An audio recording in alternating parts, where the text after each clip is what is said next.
আসসালামু আলাইকুম রহমতুল্লাহ। 10টি ওয়ার্ড, প্রত্যেকটি ওয়ার্ডের লাস্টের দুইটি লেটার একই থাকবে, শুধুমাত্র প্রথম লেটারটি পরিবর্তন হওয়ার সাথে সাথে নতুন ওয়ার্ড তৈরি হবে।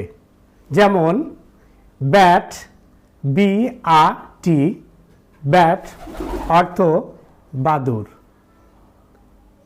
ইট, EAT, ইট, ইট অর্থ খাওয়া।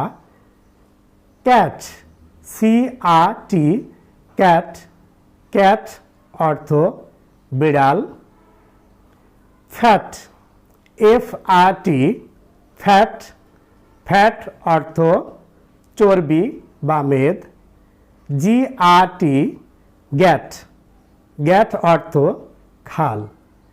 HAT, হ্যাট, হ্যাট অর্থ টুপি। MAT, ম্যাট, ম্যাট অর্থ মাদুর।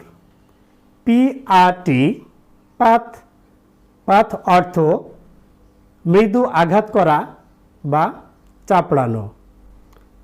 RAT, র্যাট, র্যাট অর্থ ইঁদুর। VAT, ভ্যাট, ভ্যাট অর্থ মূল্য সংযোজন কর বা বড় টপ। তো দেখুন, 10টি ওয়ার্ডের প্রথম লেটারটি চেঞ্জ হওয়ার সাথে সাথে নিউ ওয়ার্ড অর্থাৎ নতুন শব্দ তৈরি হয়েছে। Thank you.